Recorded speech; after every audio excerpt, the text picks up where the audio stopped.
Okay, thank you all very much indeed. Thank you to James for that kind introduction.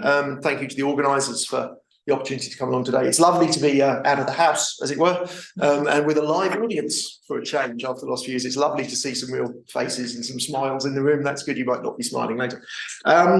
So I am lucky enough, I work for Amazon Web Services, which is a very, very large startup. It's sometimes described as the world's largest startup. A lot of very innovative stuff goes on at AWS. And I'd like to talk about what we call automated reasoning in and about the cloud, with a particular focus later on its applications in cryptography. So I work with the automated reasoning team at AWS, which is what everyone else would call formal methods, okay? But we call it automated reasoning because it's more palatable, possibly, and more friendlier term.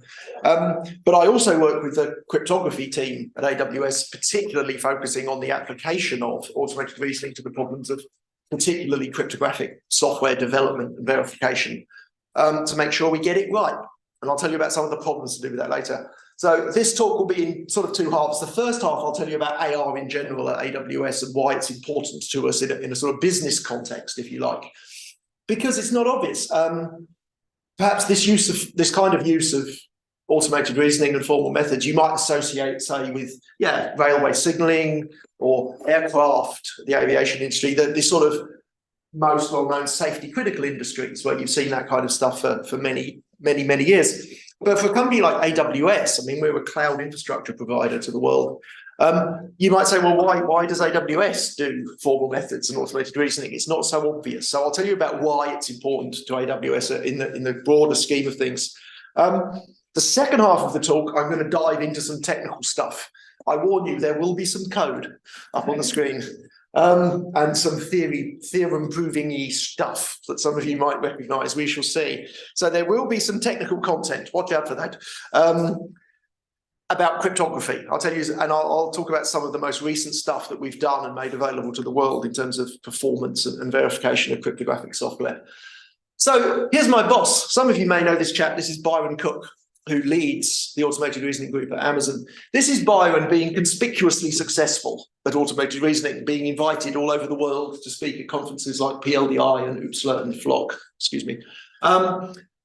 Automated reasoning group at Amazon has been remarkably successful. It is possibly the biggest formal methods team, industrial formal methods team in the world. And it's bigger than most university departments, I would hazard a guess at, in that domain as well. So Byron has done an amazing thing to bring automated reasoning into industrial application and make it so conspicuously successful. So why does this work for us? Let's consider, how come it's worked at Amazon, where in other industries, other people might say, oh yeah, we tried that formal method. Yeah, it didn't work. Oh, it's not for us. We didn't try. It's considered too hard. Therefore, we didn't try is a thing we hear a lot in other industries. So what about some possible answers for how come it's been successful? Well, number one would be trust, I reckon. As a company, AWS, our principal currency to some extent is trust. If you'd have gone to industry 15 years ago and said, hey, just give us all your data, we'll look after it for you in a data center somewhere out there that you don't know where it is, and let us run all your computing workloads for you, we'll rent you a server. You might have said, oh no, we don't want to do that because our business, we've got confidentiality concerns or intellectual property concerns or whatever. And you might not have decided that was a good idea, say, 15 years ago.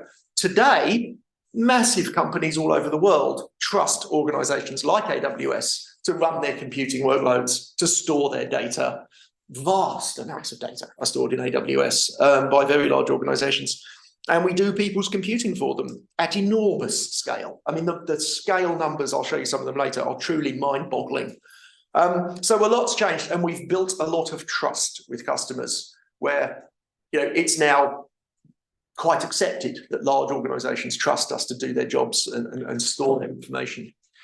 In particular, what we really like to do is to be able to make universal claims for the correctness of our infrastructure and the running of workloads, and certain properties like your data can't end up going to your competitor or vice versa. Your competitor's data doesn't end up in your inbox.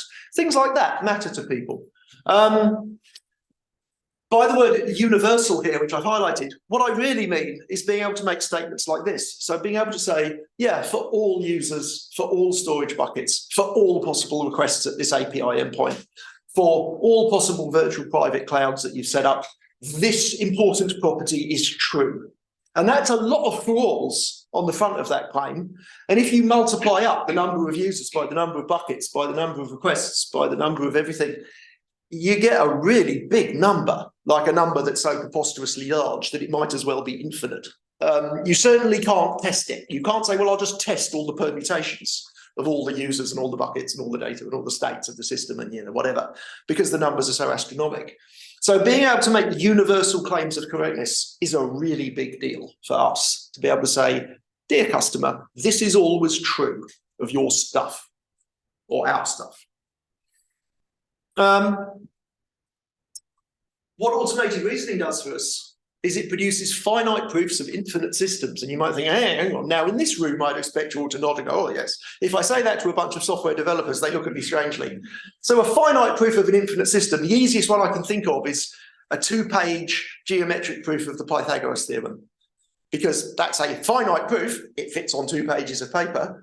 There are several of them on the internet. There's lots and lots of proofs of Pythagoras. It's a finite proof, but it concerns an infinite number of right-angled triangles. Am I right? I hope so.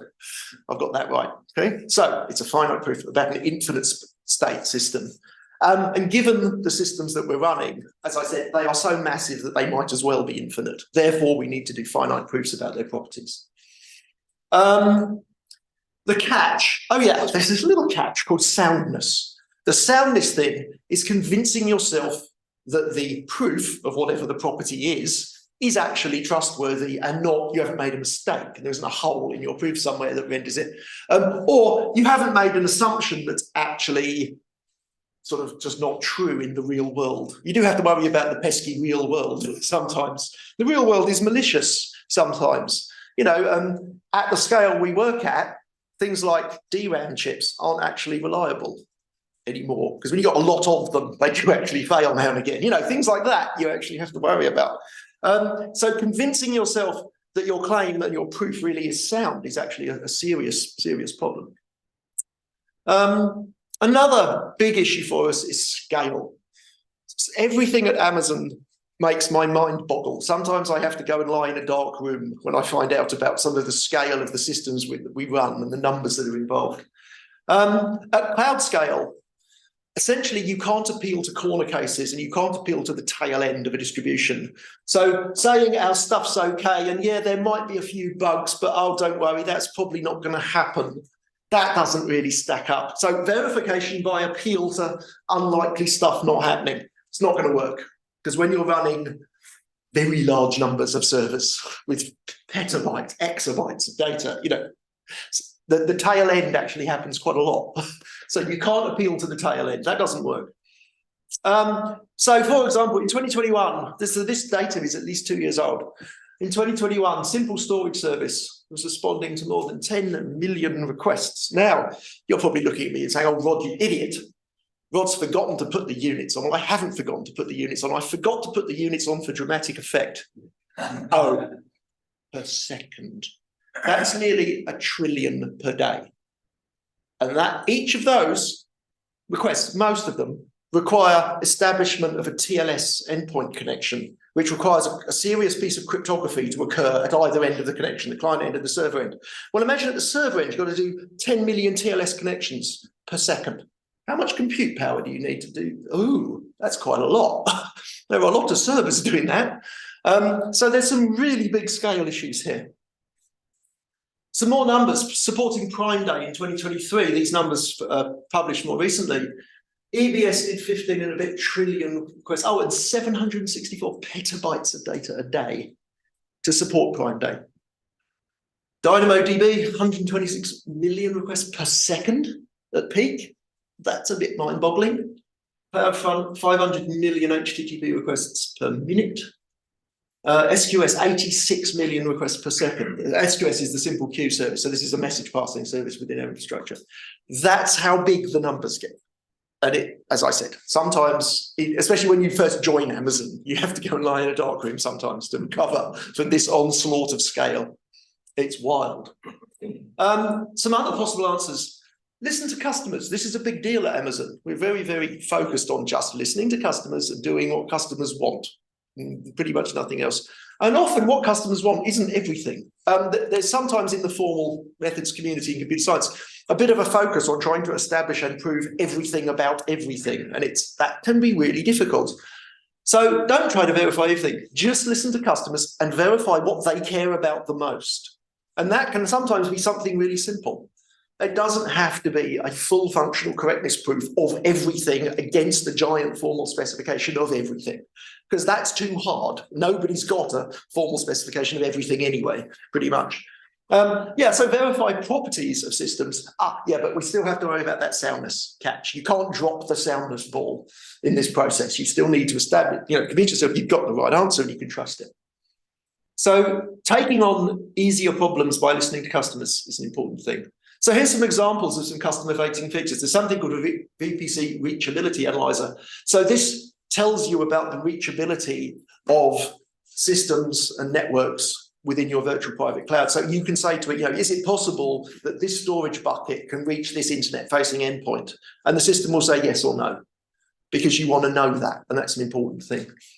Config rules, S3 block public access, I'll talk about in just a moment. IAM, this IAM is to do with identification and authorization of users, which is a very big deal. And again, underneath that, there's a formal model and a formal engine answering questions. The users mostly don't perceive that, though. They just perceive a system that either grants them access to some bucket or some object or some server or not.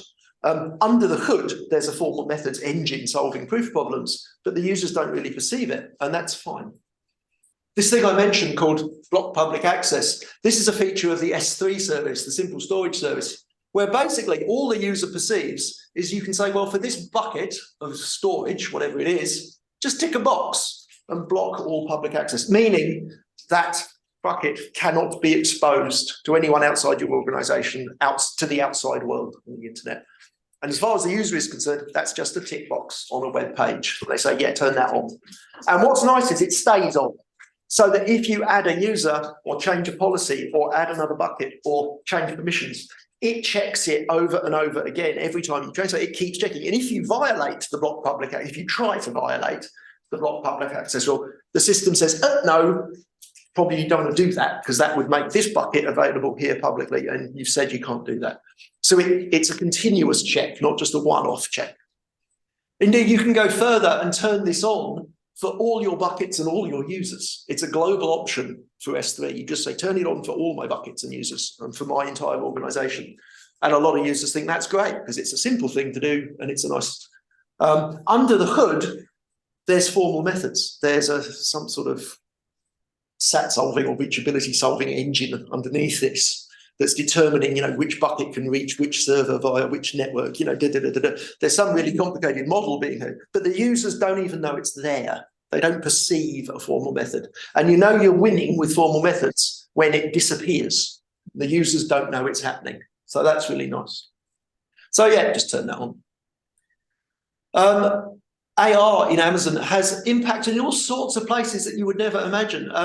We use automated reasoning to model and evaluate things like compliance with tax laws.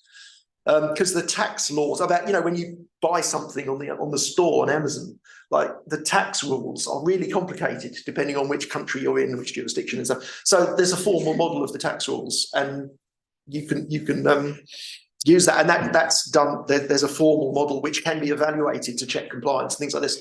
And there's all sorts of stuff going on with formal methods all over the business. Anna asked about robotics earlier. There is stuff with robotics going on. Have you ever been to an Amazon fulfillment center? Any of you? Have you been? They're incredible. There's one in Swindon. I went on a tour the other day. The robots trundle around the floor with shelves. The robots pick up shelves and they trundle around with the shelves. So the shelves come to the people, not the other way around. The robots somehow manage to arrive at the picker in the right order with the right 7 products that someone's ordered. The shelves arrive in the right order from all over the warehouse. And they don't bump into each other. There's some enormous optimization and formal modeling going on under the hood. It's amazing. If you get the chance, go on a public tour of an Amazon fulfillment center. it's a really good day out to go see how they work.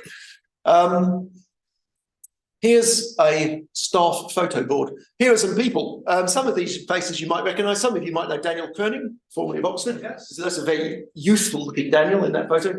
He works at Amazon. Rustin Leno behind Daphne. In the mathematical community, how many of you use Lean? The mathematical proof system, engine, whatever you want to call it, language. Leonardo Nomura just recently joined Amazon Web Services. He's the principal designer and lead of the Lean system. He's joined us. Who else have we got? Just a bunch of people. In this corner, here's me, because I joined recently. I'm obliged from this photo to point out that I do actually own more than one shirt. My wife saw that and said, "Oh, Rod, you really should." That's fine. John Harrison, some of you may know from a big start of the whole theorem proving community, and known for his work at Intel on floating point. Now works with us on cryptography related problems. Yeah, and says, "Oh, yeah, oh, you wouldn't believe." And this is just the principal engineers and above within the automated reasoning group. A whole bunch of stuff where we've got AI going on. The P framework and language is used for modelling distributed systems. We're very involved in the TLA Plus Foundation as well. We've got Leslie Lamport coming to keynote the next TLA Plus meeting. That's before he finally retires, I think. We're putting a lot of effort into a system called CVC5, which is one of the leading SMT-based theorem proving engines in the world. We have a lot of effort going into CVC5 and other systems that we're using. So that gives you an overview of some of the background and what we're doing at AWS with AR and why it's important to us. So as I said, now I'm going to dive a bit deeper into the crazy world of cryptography, which is great. It's where I work on a day-to-day basis. Cryptography is awesome, especially trying to get it right in software is a really difficult and interesting issue. I've just seen Sarah turn up. One of my colleagues at the back. Excellent. So what's going on with cryptography and AR? I'm going to concentrate on software and its verification for now. I'm not going to talk about hardware design and verification of hardware. That's a whole nother day for a whole nother conference probably, and not a topic I know a great deal about. So let's concentrate on software. How come cryptographic software is so hard to get right? Have you noticed that, once in a while, every couple of weeks or every month, somebody publishes, it appears in the paper, oh, well, there's another embarrassing bug in a cryptographic library. These bugs get celebrity names. What's celebrity bug of the week? Is it Heartbleed? Is it Terrorbleed or Terahertz? Or what's some of the latest ones? Rowhammer. All these weird bugs get kind of a logo and a name and a website. They become famous. How come it's so hard to get this cryptography stuff right in software? Well, there were some challenges. One, correctness. You've actually got to get the right answer.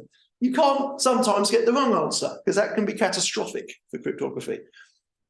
You got to do it really fast. And this is a challenge. At the scale, when you're doing 10 million TLS endpoints per second, doing the cryptography quickly is an enormous amount of money, basically. If you can do it twice as quick, you save a lot of money, basically, at our scale. So doing it quick is important.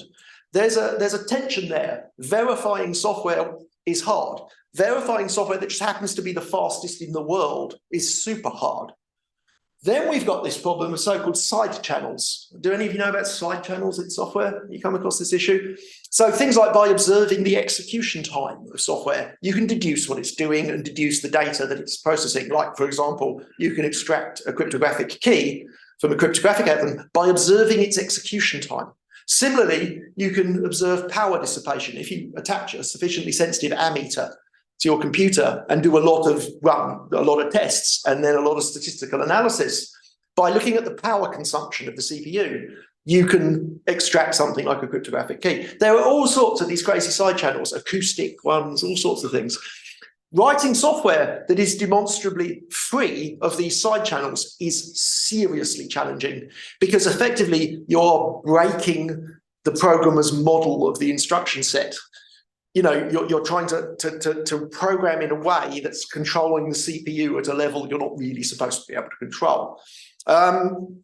Very, very challenging. And the problem, of course, there's a fourth problem, longevity. We're trying to write code that needs to be right and needs to be right and secure and maintainable for the next 20 or 30 years. We're starting to write code now for the so-called post-quantum cryptographic algorithms that are going to be rolled out in the next 5 years or so that need to remain in play and secure for 20 years or 30 years to come. So how do you build software that somebody else is going to be able to maintain in 20 years' time? And that's a really serious business.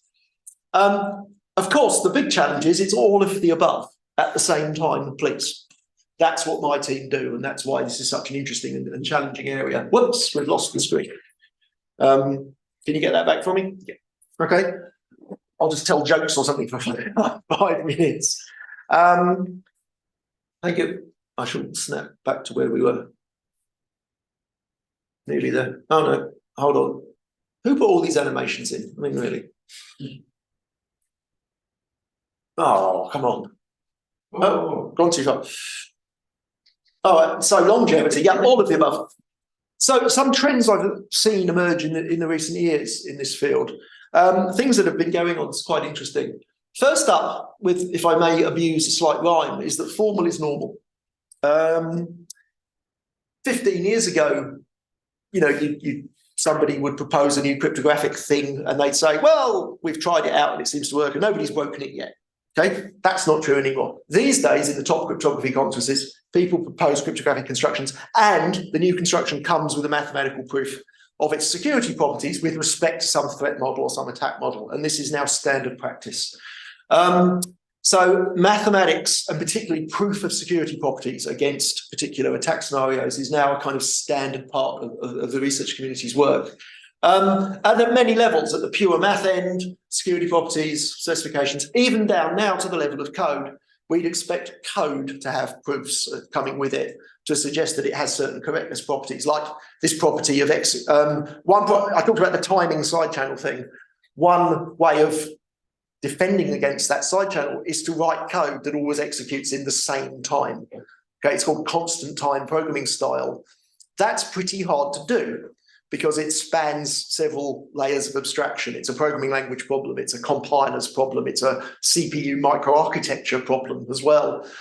Doing that well, so for example, being able to prove, in quotes, some sort of mathematical model to prove that your code executes in constant time is a thing that we might want to do with our code. What we'd like to see as well, for example, is that the so-called RFCs, which specify cryptographic algorithms that run on the internet and stuff, we'd like to see those RFCs adopting formal specification languages like Cryptol, for example, or there's one called HackSpec, so that they're moving in a more mathematical direction. So formal is normal. That's one trend we've seen. Another trend I'd say is joined up formal, where instead of having a formal mathematical specification of something, and then, oh yeah, we wrote the code by hand and it's just the code, yeah, we just tested it. You know, you're kind of dropping the ball there in the coding phase. So what we'd like to see is, for example, proof of refinement for mathematical specification towards code. We possibly would like verified compilation, so that I can say, well, I trust my compiler, so that when I compile my high-level programming language down to machine code, that step is now more trustworthy than it was before. So it's joining up the maths with the protocols and the actual code, so that there's some sort of holistic proof without gaps and soundness holes. Problem, where do you draw the line? Where do you stop? This is tricky. Should you stop at the high-level language? Should you stop at the instruction set of the machine code? Well, actually, that's tricky, because a lot of these really nutty, interesting bugs that we're seeing these days are so-called microarchitectural attacks, where the speculative execution stuff, there's these so-called Spectre bugs. These are to do with the implementation of the microarchitecture of the CPU. This is below the level of the instruction set. So should I be worrying about the microarchitecture? Should I be worrying about the transistors? Can I build a computer that always draws the same amount of power no matter what it's doing? That's actually been done. You all know what the computer was that had a completely constant power consumption. The Cray 1, because of the way the silicon was built. The Cray 1 had a constant power draw. It was using some balanced, the way the transistors was designed to be balanced in whichever state they were in. Don't ask me why. So where do you stop proving is a tricky question. What else have we noticed? Ah, yes, this is a good one. 15 years ago or 10 years ago, you had formal, exclusive, or fast. You could have formal or you could have fast, but you couldn't have both because the formal stuff was too slow, you couldn't run it. It was too slow. The fast stuff was written in assembly language and you couldn't prove it, right? Well, now we have formal and fast, and I'll show you some data on that in a minute. The traditional myth, yeah, people say formal's too slow. I've heard this a lot over the last 15 years. People say, oh, that formal stuff's great, but it's too slow. You know, or they say our code has to go really, really, really fast, so we can write the code in C, any language that starts in C, or if we're really desperate, assembly language. That's and people walk away when you go, oh, proof, and they go, oh no, and run away. Because there's this perception that you can only do this kind of high performance coding in very low level languages, and it's very hard to prove what's going on. That's annoying. This is no longer true though. To give you an example then of formal and fast, here comes some real stuff that we've done recently in the last maybe 18 months, 2 years. We've just released a library called S2N Big Num. S2N stands for signal to noise, which was the name of another project that we did originally. S2N Big Num, well, what is it? It's a library of basically mathematical arithmetic functions. It is implemented in pure machine code. So it is handwritten in assembly language. In order to be able to get things like this constant time property, it's still not the case that we can really trust high-level language compilers. And also to get the performance these days. Sometimes you've just got to write this stuff by hand in machine code. It's written in this style so that the execution time is constant. So basically the sequence of instructions that's executed is the same every time you run a function, regardless of the input data. So it's like there are no if statements. How do you write cryptographic code without an if statement in your code? It's kind of weird. Interesting. Every one of these functions is accompanied by a machine-checked formal proof of its correctness. Given that most of these things are constant time and don't loop, it's actually a proof of total correctness because termination is not really a problem. But there is a machine check proof of mathematical correctness that it produces exactly the right bits. Okay, that's pretty amazing. I mean, doing that on machine code is pretty difficult because the detail required is astounding. So how have we achieved this? What do you get? So in S2N Big Num, you get the basic mathematical functions. Firstly, for elliptic curve mathematics, so for so-called field elements, point operations, and this important operation called a point by scalar multiplication in an elliptic curve. That operation, point by scalar multiplication, is what you do when you do something called an elliptic curve Diffie-Hellman key exchange to generate a key that allows two parties to communicate secretly. This ECDH key exchange is what you do when you set up a TLS connection from your web browser to a server out there in the cloud. This TLS thing. At each end of the connection, you have to do one of these point by scalar multiplications. And this is quite a computationally intensive thing to do. So that's the kind of big thing you really want to be able to do well. For each of the elliptic curves, they have these cool names. NIST P384, curve 25519, they have these wacky names. Don't worry about what that means. They're just elliptic curves. They're particular mathematical constructions. And we also have implemented RSA. It turns out a lot of the customers still use RSA cryptography as opposed to switching to elliptic curves to establish their shared secrets and things.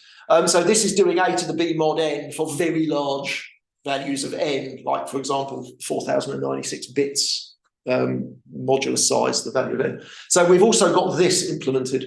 And it's implemented for Intel 64-bit and for ARM V8 64-bit at least twice, because depending on the microarchitecture, the performance, there's enough of a performance difference between the microarchitectures that you need to rewrite the code.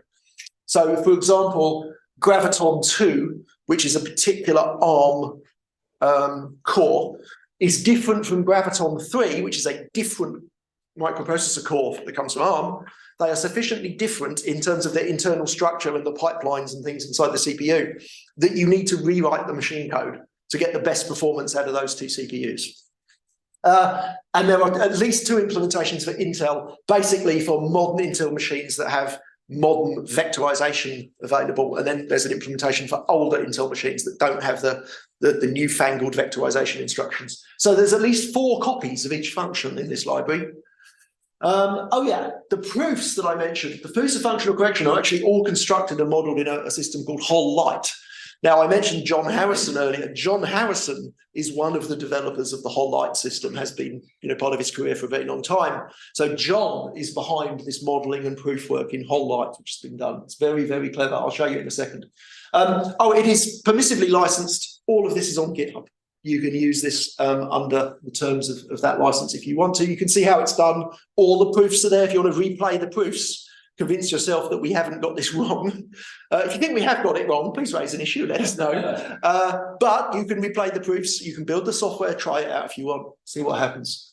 And it's there on GitHub. So for example, here's a function. We have a C function prototype for it. So this is big num add in the elliptic curve known as curve 25519. It's called 25519 because the prime modulus of the curve is 2 to the power of 255 minus 19, which kind of abbreviates to 25519. So this is adding numbers. Now, the numbers themselves, because it's 2 to the 255 minus 19, well, the obvious way to represent one of those is in 256 bits, which is an array of 4 uint64 values in the C programming language. So it's 4 64-bit values. So given x and y, which are 256-bit integers, give me a z, which is x plus y, but modulo p, where p is 2 to the 255 minus 19. So it's just a modulo addition over big numbers, right? Easy, huh? How fast do you think you could do that? Anyone want to hazard a guess? How much? How many x and y? 256 bits each. Well, strictly speaking, they're less than 2 to the 255 minus 19, but they're stored in 256 bits because it's convenient. But you need the answer. Well, it turns out 20 instructions on ARM64. You can do that in. Who knew 20 instructions can do the job? I'll proof left to reader to convince yourself that that's right. And you'll notice there are no if statements. It does the modular reduction without a branch, which is quite interesting. How do you do that? So it's 20 instructions. And this is, I chose this one. I warned you there'd be code. I chose this one because it just fits on a PowerPoint slide. The curve point scalar multiplication one, that's not going to fit on a PowerPoint slide, or at least the point size would be too small to be. This one, 20 instructions, I got it to fit. So here's a bit of... Sorry? If it overflows, you need to take away the prime. Conditional select instruction. In the ARM instruction set, there's an instruction that effectively does a conditional assignment based on that carry flag. This moves C0 to D0 or D0 to D0 based on whether the carry condition is 0 or 1. So constant time conditional select instruction. Well spotted. Have a prize. There were some tricks. Things like conditional swapping and conditional selecting can be done to keep the constant time stuff. So well spotted. So here's a bit of whole. It looks a bit scary, but let's break it down a bit. Here is the definition of P. The magic number 2 to the 255 minus 19. There it is, honest. I'll just take it as read that that's the right value of P. Here's the specification of this add P25519 function. So it's basically saying if the parameter x, if 4 words pointed to by parameter x is interpreted as a 256-bit big integer, okay, we'll call that m. And similarly, y, 4 words pointed to by y, will interpret that as a big integer. We'll call that n. And if m is less than p and n is less than p, so they're already reduced to be less than p, then what you end up with, pointed to by z, 4 words pointed to by z, will interpret as s is equal to m plus n mod p, which is the right answer. That's what we wanted, right? So that is like a little whole light specification of what that function ought to do. The rest of the file, which I've deleted, is essentially a script, which is a list of whole light tactics to say how to interpret the machine code and then prove that the machine code meets that specification.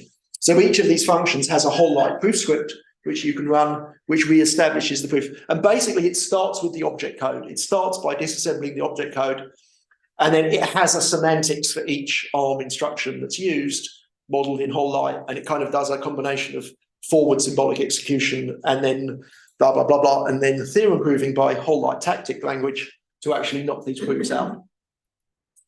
which is really wild. To do that on assembly language is extremely impressive. The performance of the library, it's competitive or better than any other implementation in the world at the moment. For some of the curves, it's the fastest implementation the world has ever seen. If you look at the SuperCop benchmark suite. And it's fastest on most x86 and ARM microarchitectures, particularly the ones that we run in AWS, Graviton 2, Graviton 3 microarchitectures. It is highly competitive on those ones because they're the ones where we've got a lot of them that we care about the most. So for example, here's a graph coming up. This is the execution time for a 384-bit modular inverse, whatever, at various bit densities. So what we're doing is throwing random numbers at this particular function and measuring its performance, but we're biasing the random numbers by giving it a particular bit density. So a bit density is out of 64. So for example, a bit density of 64 means all the bits are 1. A bit density of 0 means all the bits are 0. A bit density of 32 out of 64 means half the bits are 0 and half the bits are 1. It's just a random number, right? So the bit density thing is useful because changing the bit density will reveal things like execution time differences. If the execution time depends on the ones and noughts in the input data, you might see that in a bit density plot. So here's the time for OpenSSL3, a particular build of OpenSSL3, measuring execution time over thousands of test cases at each bit density. And as you can see, it's all over the shop. It's doesn't look very constant to me, does it? That's not very impressive at all, actually. Indeed, the mean is about nearly 33 microseconds, standard deviation slightly over 2 microseconds. That's not very good, basically. Here's the data for S2N big num. Straight line. I did this talk a couple of weeks ago and I got a round of applause for straight line. I was quite surprised. It's a tough gig. It's a tough gig this here. Oh, you're not impressed with a straight line. That's a bit more like it. So, where's the doofer? Yeah, so mean execution time is now more like 3.5 microseconds. So we are 9.4 times faster than OpenSSL with a standard deviation measured as 8 and a bit nanoseconds. That's a bit more like it. That saves us a lot of money. You know, these numbers multiplied up turn out to be a large number of servers, literally, which we can then sell to customers instead of having those servers dedicated to doing elliptic curve, Diffie-Hellman key exchanges. It's actually a significant saving for the business, which is really great for everybody. How about RSA performance? This is another, as I said, on Graviton 2, this is a particular one we care about. So on Graviton 2, compared to the 1st of January this year, compared with the end of September this year, we've nearly doubled the performance of RSA on that platform for everybody. And that's really, really nice as well, because there's a lot of those going on in the world. Some current challenges, some things we're currently facing, which are of interest to the research community. Hybrid verification. So if we can do proofs and AR stuff on code, but we can also test it. We use fuzz testing, we use differential testing, we use all the tools at our disposal to test this stuff. Well, what's the best mix of static and dynamic verification for such software? Where's the most bang for the buck? And that's an interesting question. Post-quantum. I could do a whole talk about post-quantum cryptography because that's really great. So post-quantum cryptography is classical cryptography that won't be broken when somebody invents and builds a cryptographically relevant quantum computer, okay? Because there's a threat that's going to happen in the next maybe 10, 15 years. And then elliptic curves and RSA effectively break overnight. So we've got to start rolling out these new algorithms. The new algorithms are interesting. They are mathematically more sophisticated. They use abstract algebra over lattices, or they use these things called code-based cryptography. The mathematics makes my head hurt. Unfortunately, I only have to worry about the software, not the maths. Will the performance of those things be a problem at cloud scale? Some of them, are reasonably efficient. Some of them seem to have quite a lot of overhead associated with them. That might be a problem.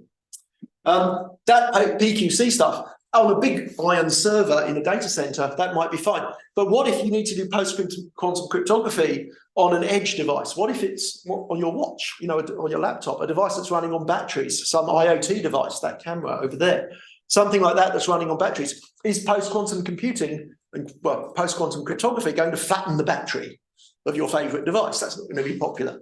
So what can we do about that? The devil's in the detail. Yeah, where do we draw the line around the formal model of our world? Do we draw the line at high-level programming language? Should we trust compilers? Should we trust the microarchitecture? Should we trust the transistors? Where do we stop doing the formal methods is a really interesting problem. Longevity, I talked about longevity earlier. This is a serious problem for us now. We're starting to think about these post-quantum algorithms that need to be around for the next 20 or 30 years. How do we make that work? It's an interesting problem. How can we achieve a separation of concerns? This is a serious problem that I've perceived between the crypto mathematicians and the software engineers. These are not the same group of people, and there's trouble to be had if one bunch of people tries to dabble in the other field. So mathematicians who design the high-level math stuff for cryptography, sometimes they think, oh, the software's the easy bit and I'll just write the code. That often goes wrong because world-class mathematicians aren't necessarily world-class software engineers, and they try and write the code and they just make a mess, basically, and don't do a great job of it. Similarly, software engineers, I am critically aware that as a software engineer, I should definitely not be dabbling in the mathematics. I shouldn't be kind of fiddling with the maths because there's some really subtle ways of messing it up in software, things like the constant time property, and there are very subtle ways you can screw up. We would like a separation of concerns between software engineers and mathematicians that we kind of don't have at the moment, and that's worrying. You can't just say, oh, I'll hire somebody that's brilliant at both, because there aren't that many people who are brilliant in both the maths and the software engineering. John Harrison is one of them, and we happen to employ John Harrison. He's incredible, but you can't clone him and make more John Harrisons. So how do we do that is an issue. So in summary then, automated reasoning of and about the cloud and of the cloud. There have been huge advances in reasoning about the correctness of our infrastructure and the services that we run. And as I said, that's really all about trust and customers being willing to bring us their data and their workloads and being able to make these universal claims for particular correctness properties. Automated reasoning in the cloud, if you're doing proofs as part of your everyday work and it's a bit slow, well, fine, bring us your proofs. We've got a lot of computing infrastructure. If you, for example, are running a lot of SMT proofs, you're running CVC5 and you've got thousands of proofs, well, why not rent a computer that's got 10,000 processor cores and run your SMT proof about 10,000 copies in parallel? That's within reach. Yeah, not a problem. You can rent a computer office that's that big, nearly. Renting these clusters of machines that appear to be huge, is well within reach for us. So if you've got enormous proof jobs and things like that you want to run, or modeling, or model checking is a famous, sort of application of AR, which tends to eat up all the CPU time and RAM in your computer. Well, we've got bigger computers. So yeah, bring us your workloads and we'll make things happen for you in a good way. So that's pretty much it, I think. I hopefully got time for some questions before we break. But thank you all so much for listening. It's been a pleasure.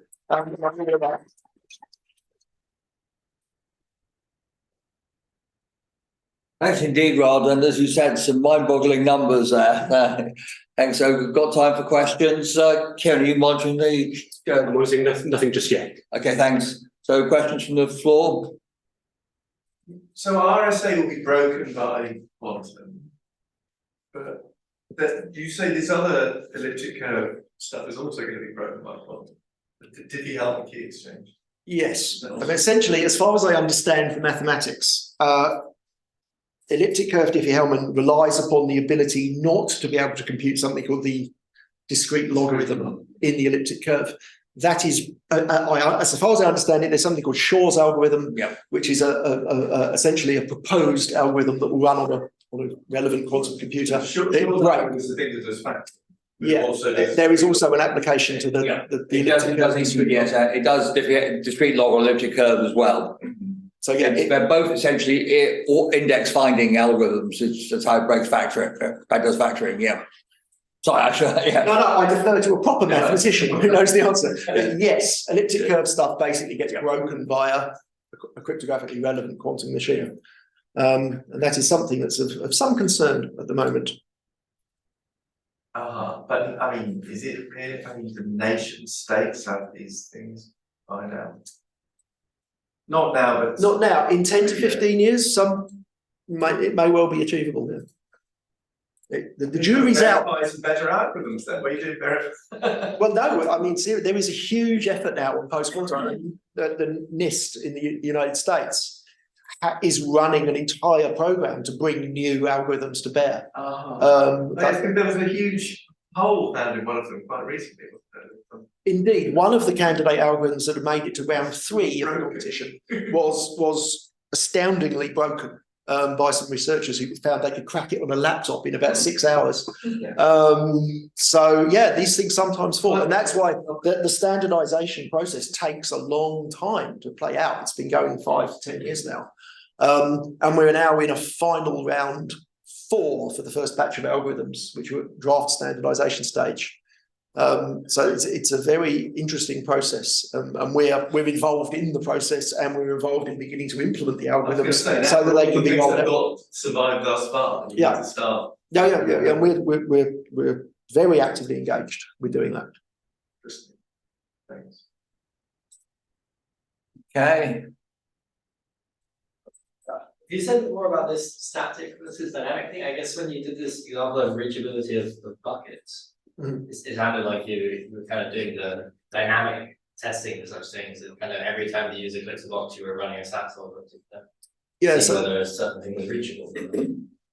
I mean, what's the thinking there for kind of why that would be something we choose to do dynamically versus kind of verifying ahead of time that some reachability algorithm is correct?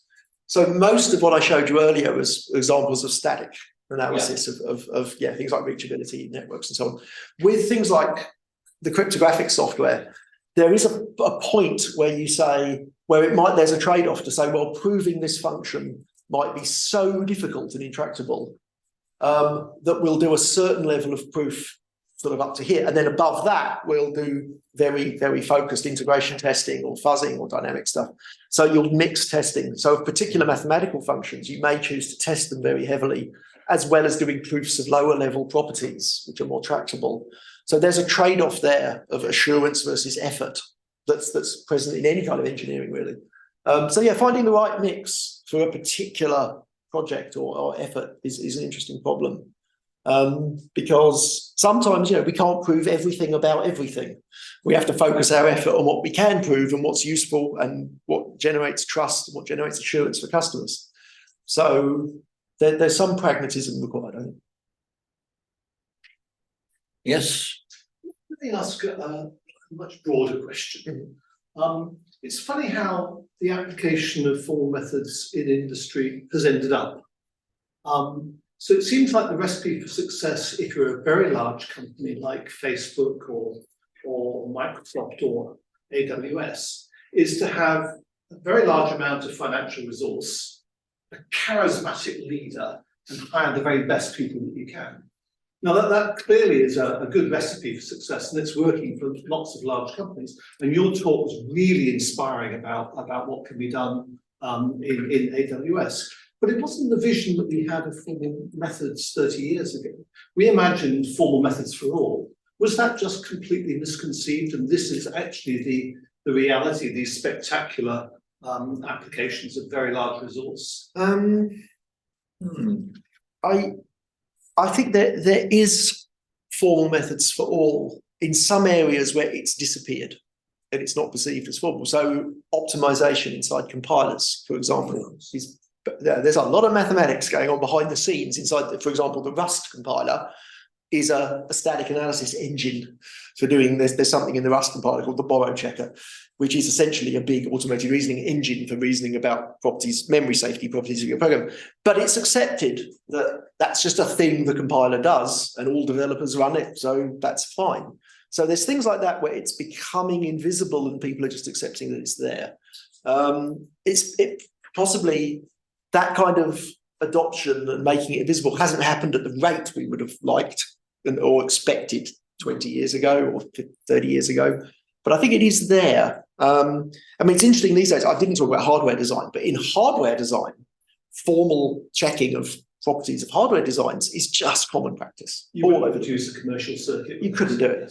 Because I think 20 or 30 years ago, the hardware design people learned the painful way that taping out a buggy, large scale CPU design, for example, is a very expensive and painful business.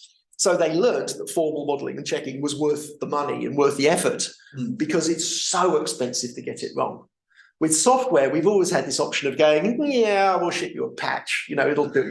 We'll upgrade it later if it's got bugs in it. Software's so malleable and mostly so easy to change that teams have been able to adapt and be more dynamic. But it's interesting that in hardware design, it's very, very just business as usual to be using formal checking tools. So that's an interesting adoption story of itself. Yeah, Anna. I wasn't entirely clear to me, Rod, in spite of a fantastic talk, inspiring, thank you very much. Are you still using Spark A though? Have you moved on from that? I'm personally using it. Okay. It is not deployed in production at AWS. Okay. What are you using AWS? You showed a lot of options there. In terms of programming languages and things. And your verification technology. There's all sorts. There's all sorts. I mean, internally, we are responsible for Daphne, the language, and there is some large projects using Daphne in the space of permissions, authorization stuff, using Daphne. There's work on Rust language verification tools. There's a tool called Carney, which we are responsible for. That's becoming part of big in the Rust community. That's a sort of originally an adaptation of the bounded model checking technology to Rust, although is now moving in the direction of being more of an unbounded and deductive verification system for Rust as well.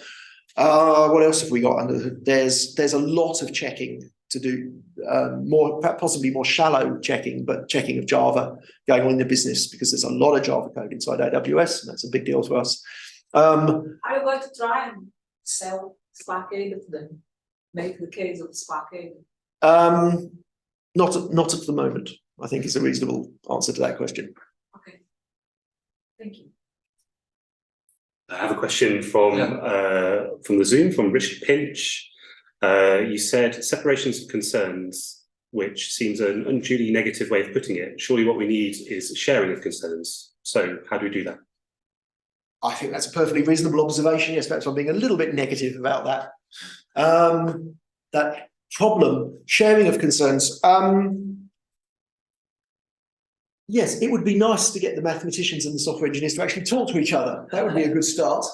It would be nice to get in a room, excuse me, and educate the mathematicians about what automated reasoning can do at the software level, and so on. I don't have a magic answer for that question, I think, but I think it's a perfectly good observation, yes. And I think we should all sit down and have a good old chat over a cup of tea. Would be a good idea. Thanks, Kieran. Time for the last one. I'd like to ask one, Rod. So AWS put a lot of effort into tools like CVC5 and so on, which are of course publicly available. And is that some comment about the verification for the masses that is easier? I mean, when I talk to CVC5 people, they have a lot of, or claim to have a lot of users, not just the big players like yourself, like AWS and so on, but many. I mean, the old Praxis group uses CVC5 quite heavily. That's a fairly small firm. Are those sort of contributions important in terms of verification for masses? Absolutely, it's very important to us when we participate in a lot of the big so-called open source efforts, and CVC5 is one of them. Where we fund that effort to a reasonable level, but we're absolutely happy that whatever we're doing with that group, contributions are made publicly available in the tool, and other groups get the benefit as well, and that's just moving science forward, and that's absolutely great. We're involved with all sorts of efforts like that. Like I mentioned, the TLA Foundation, CVC5, Daphne is publicly available. Perhaps doesn't have such a huge user base as CVC5, but no, we're very happy to be involved in those efforts and see those tools move forward for everybody else to get advantage. So it's good. Right, thanks so much. I think that brings us pretty much to the end of the schedule. So can we all thank Rod again for both the talk and the answer?